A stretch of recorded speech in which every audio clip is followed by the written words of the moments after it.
So, daar was eenmaal 'n gesin. Kom ons noem hulle die potgieters. Koos en Susan en hulle 2 kinders, Jaco en Susie. Nou, Koos en Susan het hulle eie besigheid gehad. Hulle het gespesialiseer daarin om lampskerms te diens of te vervang. Of het nou 'n bedlampiesin was wat geskeur het en of het nou een van daai groot ronde ligskerms was wat 'n kraak ingekry het of so wat geval en gebreek het. Hulle was die mense om na toe te gaan. Hulle het hier in Rietfontein gebly en hulle was daai mense gewees. En hulle het ook soms gewoon net van huis tot huis gegaan en mense se lampskerms getoets en gekyk of dit te vuil is om ordentlik lig af te gee en hulle het altyd afslag gegee vir ou mense of vir ander mense wat dit nie kan bekostig nie, wat dit nie altyd so breed gehad het nie. En hulle was trots daarop gewees dat hulle gehelp het om lig in mense se lewens te bring. Dis goeie mense, nee. Klink hulle vir julle ook nog goeie mense? Klink vir my nou goeie mense.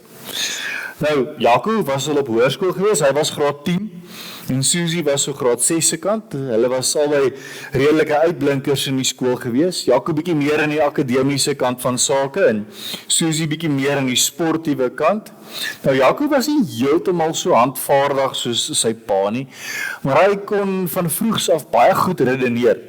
En hy was mal daaroor gewees om vrae te vra. Hoe werk 'n lig? Wat gebeur as mens 2 elektriese drade teen mekaar druk? Hoekom het ek per ongeluk 'n gat in die muur gebrand? Hy wou dinge uitvind en hy was nie bang om trial and error te gebruik nie. Nou sy ouers, ja, ons sal nou 'n bietjie meer praat oor hoe hulle oor die saak gevoel het, maar ja. Susie aan die ander kant was wel goed met haar hande. En sy het van kleins af meer daarvan gehou om ou elektriese toebehore en sulke dinge uit mekaar uit te haal en dan weer op presies dieselfde manier aan mekaar te skroef en vas te maak. Al het sy niks daarvan verstaan nie. Sy wou nie weet hoe iets werk nie, sy wou net seker maak dat dit werk. En sy het ook nie 'n ding halfpad gelos nie. Sy sou daar so sit totdat dit reg en heel en aan mekaar is.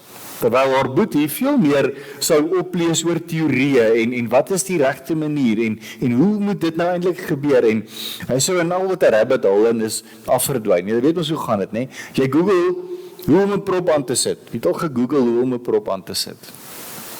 Of vir ChatGPT gevra. Hoe sit ek 'n plak aan?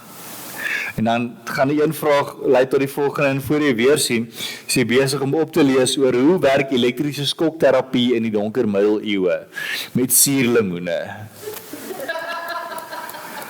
Nou, Susan was 'n goeie ma gewees in die sin van dat sy haar bes gegee het. Dink julle dis 'n goeie ma? Die ma sê so, dink julle dit is 'n goeie ma wat haar bes gee? Ek sou so reken, ek dink julle gee ook julle bes, I could imagine.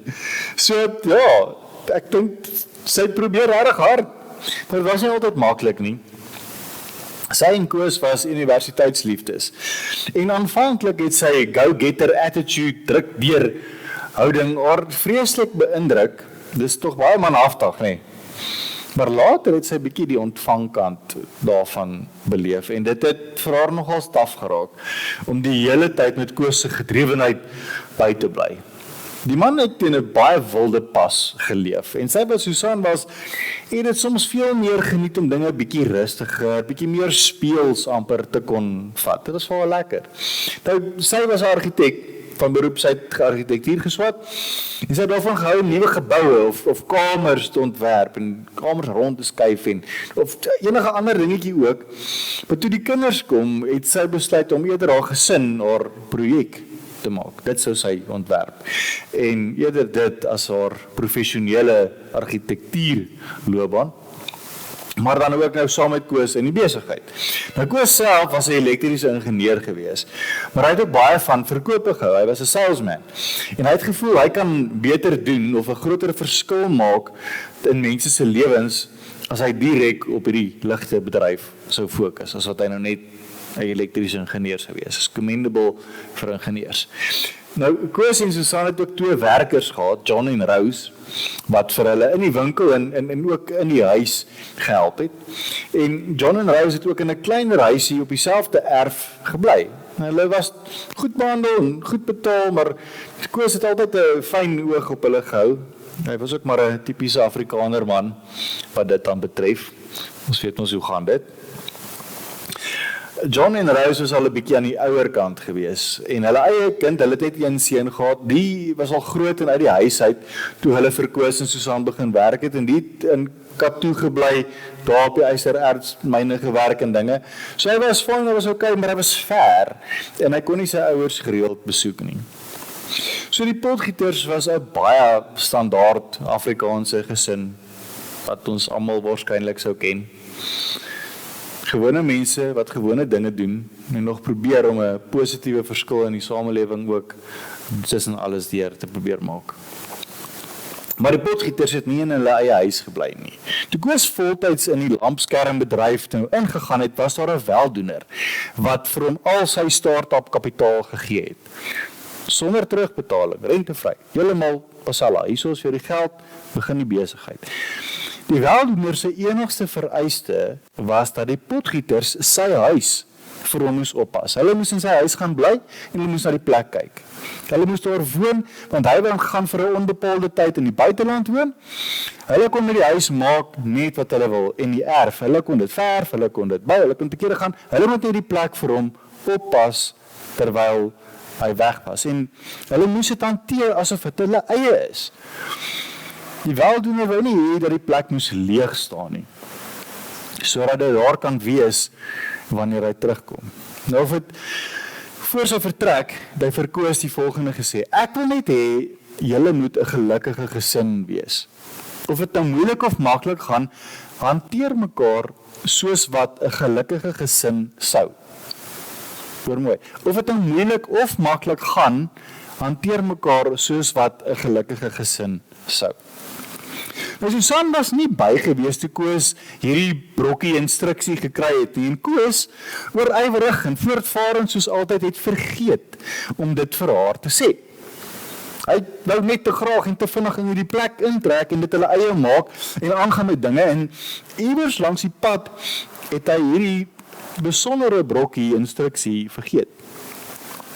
Nou op 'n manier het hierdie gesin almal en die hele huishouding mekaar almal uitgebalanseer, maar dit het nie altyd so oorgekom nie. Koos en Jaco het nogals gereeld vasgesit, soos wat hy nou ook ouer word. Koos wou gehad het, Jaco moes vinniger by die punt uitkom en prakties raak as hulle oor 'n nuwe elektriese fitting gepraat het. En Susie kon nogals vir Susan teen die mure uitdryf as Susan besig is om 'n nuwe lampskerm te maak en as sy haar rigdraai, is Susie besig om die ding te dekonstrueer. Maar op die oog af was hulle 'n funksionerende gesin en hierdie setup en die besigheid het geloop. Koos was die enigste een wat kontak met die weldoener gehad het. Nou of eerder die weldoener se kontakbesonderhede gehad het. En hy het dit nie vreeslik baie gebruik nie. Hy sou af en toe 'n e-pos stuur en sê dinge gaan nog goed, of hy sou vra vir 'n ekstra geldjie op maande wat dit begin moeilik raak het met die besigheid, maar dit was min of meer dit gewees. Die res van sy gesin het nie eens geweet wanneer hy met die weldoener kontak gemaak het nie, of wanneer hy dit sou doen nie. Koos het gevoel, hy hoef dit nie openlik met hulle te deel nie. Dis sy persoonlike besigheid. 'n Man hoef mos nou nie alles met sy res van sy gesinslede te deel nie, veral nie as dit kom by iemand wat bokant hom is nie. En buitendien fight 'n man sy eie battles. En toe gebeur dit. Een vars donderdagoggend kry Koos 'n e-pos van die weldoener af wat net sê: ek is op pad. Ek sien julle môre aand. Maak gereed. Koos het homself yskoud geskrik, want shucks, wat sou dit alles behels? Die besigheid het 'n bietjie swaar gekry die afgelope ruk en hy moes meer gereeld vir die weldoener e-pos oor geld meer as wat hy wou, maar dalk was daar iets anders. Hy het 'n baie lang en uitgebreide e-pos toe nou teruggestuur, maar om een of ander rede wou die e-mail nie deliver nie, die ding het bly bounce. En Koos weet hoe, hy gaan vir Susan en die kinders en vir Rose en vir John hiervan moet inlig. Die weldoener is op pad en hulle moet gereed maak en sy arme gesin weet nog van niks nie. Hy gaan hulle hulp meer as ooit nodig hê. Maar so stuur hy toe net 'n voice note op die gesin se WhatsApp groepie en hy sê, almal moet sorg dat hulle lunchtyd na skool by die winkel is, ons moet praat, klaar. Right. Susan was op daardie stadium is sy agter in die winkel besig en sy het by die kantoor kom inloer en gevra, hoor, gaan dit? Koos het net geantwoord, ons sal later praat. Sê net vir Rose en John, hulle moet ook by wees. Susan kon sien, sy gaan nie veel meer uit hom uitkry nie, en sy het omgedraai en geloop om vir Rose en John te gaan sê, hulle moet asseblief middagete naby wees, want Koos wil graag met hulle almal oor iets belangriks gesels. Nou die kinders het eers later die boodskap gekry. Hulle fone was op silent in die klas, nee, soos wat dit goeie kinders betaal. En Jaco het later gereageer met, hoekom? Waaroor gaan dit? Gaan dit lank wees? Ek het skaak na skool. Susie het net gereageer met Shap. Koos het nie op een van sy 2 kinders se boodskappe gereageer nie. Maar so is almal toe die middag na skool by die winkel. Jaco redelik angstig, want hy gaan sy skaakoefening mis, en Susie redelik angstig, want sy het 'n NW-taak oor sonpanele, wat sy met 'n mini-sonpaneeltjie wil gaan uittoets, en sy het 'n sekere aantal dagligure nodig. En Susan is redelik angstig, want sy het toch nooit voorheen vir Koos so gesien nie. Sweterig en bewerig en baie meer tens en oorgedrewe, meer as ooit tevore. Rose en John was albei baie onseker oor waaroor dit sou gaan. Hulle het onder mekaar begin gis of dit dalk oor die voortbestaan van die winkel sou wees en of hulle eie toekoms in gedrang is. Want behalwe vir die klein ekstra geldjie wat hulle van hulle seun af gekry het, was hierdie hulle enigste inkomste. En hierdie huis hier hulle enigste inkome. En hier sonder sou hulle op straat gesit het. Toe almal nou uiteindelik daar is, toe sê Koos, right, daar is iemand belangriks wat spoedig hierin op pad is, ons almal is van hom afhanklik en ons moet regmaak. Ons het nie baie tyd nie, hy sal môre aand hier wees. Jaco, altyd die vraagvraer, het sy hand hier beplegtig opgesteek en gevra, wat presies moet ons regmaak? Alles is heel, alles werk, so wat moet ons doen? Susie het haar oog gerol soos wat net 'n 12-jarige kan en gesê, seker sal die man iets wil eet, doofus. Belangrike mense met belangrike treatment kry, nee mamma. Susan het geknik, want vir eenmaal was sy en Susie op dieselfde golflengte. Ek het ook aan 'n ete gedink, het sy gesê, al weet ek nie waarvan die man hou nie, so ons sal nou maar alles maak, van al die kossoorte, net vir ingeval. Maar daar is eintlik 'n groter issue. Jaco is verkeerd. Daar is iets wat stikkend is. Die groot lig. Ek het vanoggend gebel vir parte, of begin bel vir parte, maar ek weet nie of ons voor môre aand reg gaan wees nie. Nou die gesin het skielik almal geweet waarvan sy praat. Groot lig was die lig in die eetkamer. Dit is 'n groot hangkandelaar, een van daai totaal oordrewe, oorfancy goed, met die kristalletjies en die patrone en die krulletjies, julle weet hoe lyk daai kandelaar, wat, ja. En die het 'n rukkie gelede gebreek, daar was draadjies wat los was, en van die goetertjies het begin loskom, die het 'n rukkie gelede gebreek, en hy was nog nie heel gemaak nie. Want die potgieters het baie meer oor ander mense se ligte geworry as oor hulle eie. Koos het na Rose en John gekyk en vir hulle gevra, het julle ook 'n probleem? Want dit lyk my almal het een of ander issue rondom die belangrike persoon se koms. John het sy kop geskit, nee, ons het nie 'n probleem nie, ons wil net weet of ons nog werk het. Koos het sy arms gevou, wel, dit sal ons maar moet sien, sal ons nie?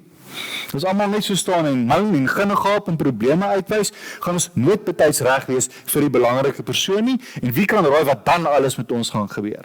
So, ek stel voor, ons begin planne maak, ons doen wat ons kan en ons sorg dat alles reg is voor môre aand. Ja, ek het na sy ma gekyk, wat van my skaaktoernooi môre aand? Susan het net haar kop vinnig geskit, dit was nie nou die tyd om daaroor te praat nie.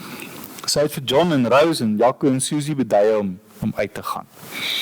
Toe sy en Koos alleen is, het hulle gaan sit, en sy kon sien haar man is omgekrap.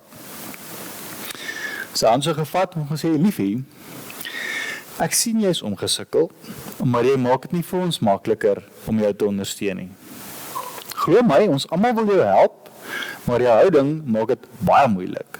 Want ons weet eerstens nie presies wat dit is, wat ons moet doen, of hoe jy daarvan sou hou dat ons dit moet doen nie.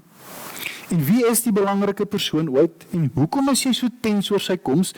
Verwag jy dat hy slegte nuus bring? Koos het besef dat Susan reg is. Sy houding sover was nie great nie, en hy het dit eintlik geweet. En hy het 'n diep sug gesig, en sy vrou se hande in syne geneem en met haar gepraat, soos toe hulle destyds verlief geraak het.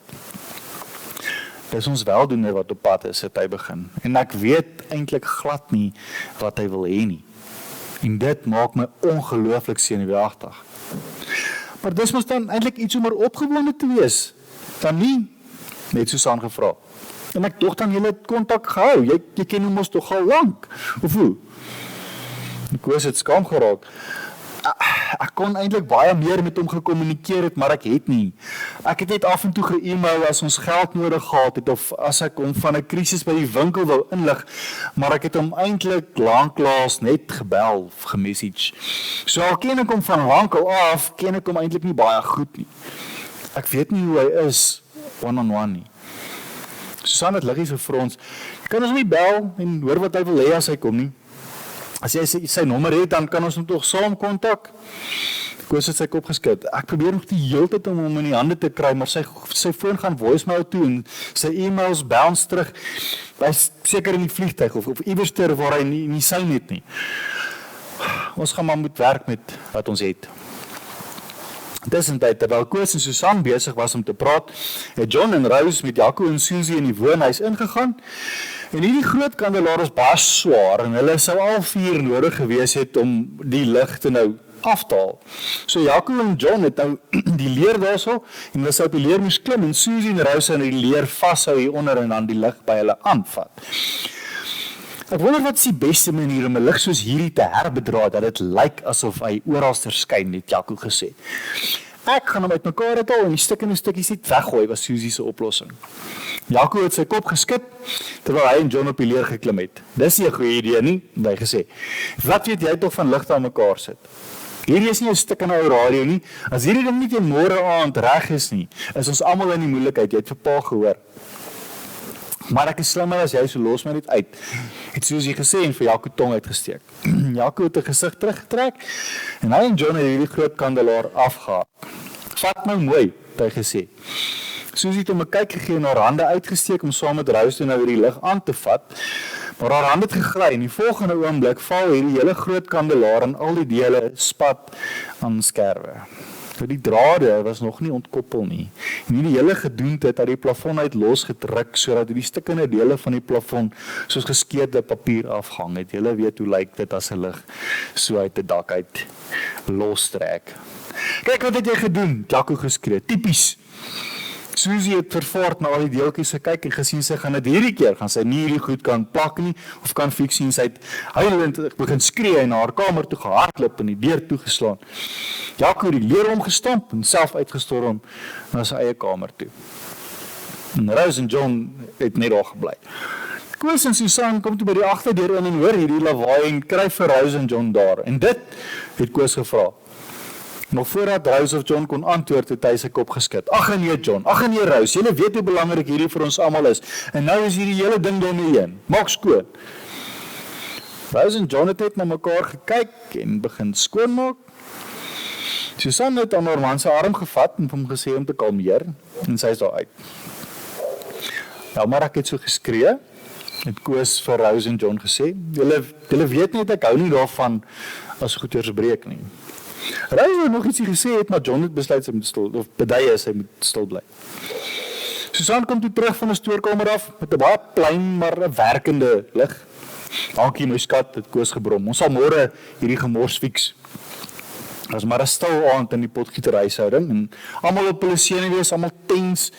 Hulle het maar takeaways geëet onder hierdie gat in die plafon, en elkeen na sy eie kamer toe gegaan. En die volgende dag het hulle die winkel vir die dag toegemaak en begin om eerstens die plafon te herstel en toe die eenvoudige gewone lig ingesit. Toe Susie van die skool afgekom het sy vir Susan begin help om die ete vir die aand reg te maak en omdat hulle mos nie geweet het wat om te gaar te maak nie, het hulle van alles gaar gemaak, net vir ingeval wetende daar sou veel te veel kos wees. Jakob het nou maar vir die skaakmeneer laat weet, hy gaan nou nie meer kan kom nie. Nou was self bekende bevoeterde by, maar hy het die gras gaan sny. En weet hy doen hy daarom ietsie prakties, ietsie wat hy ook geweet het, Koos daarom nie oor sou kon raas nie. John en Rose was baie omgekrap geweest. Rose wou praat oor die onregverdigheid, dat hulle verdink is, dat hulle die lig gebreek het, maar John het net gesê, niks, hulle sê niks nie, dit gaan niks verander aan die saak nie, ten minste is hulle nog daar. En toe breek die aand aan. Almal in die hele potgieterhuishouding gewas en skoon geskrob en aangetrek en reg. En 6 uur kom, en 7 uur kom, en 8 uur kom, en nog geen teken van die weldoener nie. En 9 uur kom, en Susie raak vaak en gaap soos Nolan. En Jakob begin skel en pesel, maar geen teken van die weldoener nie. Toe 10 uur kom, het Susan die kinders bed toe gestuur en die kos met tinfolie toegemaak. Sy sê, toe sy vlug is seker vertraag, of iets, het sy gesê, gaan slaap julle maar. Koos gesê, as hy kom, sal ek wakker wees. Maar teen die volgende oggend met dagbreek, was daar nog geen teken van die weldoener gewees nie. En Susan het vir Koos gekry, waar hy onder die nuwe eenvoudige lig aan die slaap geraak het op sy arms. En sy sê, kom ons doen iets met die kos, dit gaan mors, as ons dit so los, en die yskaste het nie genoeg plek in vir al hierdie goed nie. Koos het sy kop geknik. Hy sou seker al hierso gewees het, as hy nog sou kom, nee. Susan het ons skouers opgetrek, dalk is hy die tydsverskil, maak nie saak nie, ek het 'n plan. Susan kry hulle toe almal aan die kombuis by mekaar, en haal 'n klomp papierborde uit, en sy het eers vir hulle elkeen 'n bord kos ingeskep, sowel as vir die weldoener, net vir ingeval. En toe begin om al die kos in die papierborde uit te skep, met gladdrap toe te draai, het hulle klomp borde gehad het. Toe hulle daarmee klaar is, soos hulle met al hierdie borde buitekant toe en by die hekkie gaan staan, en vir die straatslapers uitgedeel, soos wat hulle verbygekom het. Toe die laaste bord uitgedeel is, het hulle omgedraai om in die huis in te stap. En net toe stop daar 'n Uber, en die weldoener klim uit, met 'n groot glimlag op sy gesig. Koos, Susan, Jaco, Susie, John, Rose, ek is so bly om julle te sien. Die ander was verbaas, hulle het nie gedink, hy weet wie hulle is nie, nog minder, dat hy so vriendelik met hulle sou wees. Koos se mond het bietjie droog geword. En die weldoener kon sien dat hulle almal effens onseker lyk. Hoekom lyk hulle so benoud? Het hy gevra. Hy dog julle sou bly wees om my te sien. Koos het julle seker alles gekyk en Koos het geweet, hy gaan moet man up. Ek het dit nagelaat, het Koos erken. Ek het dit heeltyd uitgestel, en naderhand het ek gedink, jy is dalk kwaad vir ons. Kom sou ek kwaad wees vir julle, het die weldoener gevra. Julle het dan my plek vir my opgepas, soos wat ek gevra het, of hoe?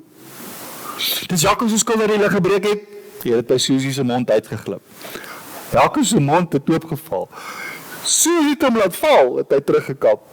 Die weldoener het sy hande opgelig, voordat enigiemand verder kon baklei. Kan ek julle geheim vertel? En hulle sit sonder nou so en kyk, en hy sê, daar is kameras in die huis. Klein en weggesteek in die hoekies, maar in elke kamer, ek weet van alles. Ek kon dit die hele tyd dophou, op my app hier op my foon. Ek weet wanneer jylle aangejaag het, en wanneer jylle goed was vir mekaar. Ek weet as jy jou oor vir jou pa rol, Jaco, en as jy vir jou maat tong uitsteek agter haar rug, Susie. Ek weet van die kere wat jy as prins vir Jaco uitdaag, Koos, en wanneer jy dink Koos maak regtig dom besluite, Susan, en as jy dit vir iemand WhatsApp. Ek weet ook, Rose en John, dat julle soms baie onseker is oor julle toekoms en wat van julle gaan word, en dat julle dan julle werk net doen om die ander mense te beïndruk. Maar ek weet ook van die kere wat julle vir mekaar kies, al is dit nie lekker nie. Wat julle eie behoeftes tweede stel ter wille van mekaar, wat julle mekaar opbou, en van die kere wat julle mekaar voor ander mense goed praat. Ek weet ook dat dit wat julle vanoggend met die kos gedoen het, nie buitengewoon is nie. Ek weet dat julle 'n baie gasvrye en vrygewige huishouding is. Ek weet dat julle 'n hart vir die mense van julle omgewing het, veral vir die wat minder as julle het en wat soms in stilte sukkel. Ek het net gehoop julle sou meer met my gesels het, Koos. En dat jy jou gesin meer van my sou vertel en soms jou gesin sou intrek vir 'n videocall. Want ek hou baie van julle en ek wil hê julle moet meer van my af weet. Ek wil net hê julle moet 'n gelukkige gesin wees, of dit nou moeilik of maklik gaan. Ek wil hê julle moet mekaar hanteer soos wat 'n gelukkige gesin sou. Maar ons het nog tyd, né? En ek weet van die lig, Jaco en Susie, maar ek weet van die eerste keer dat hy gebreek het al. En dit is hoekom ek laat is.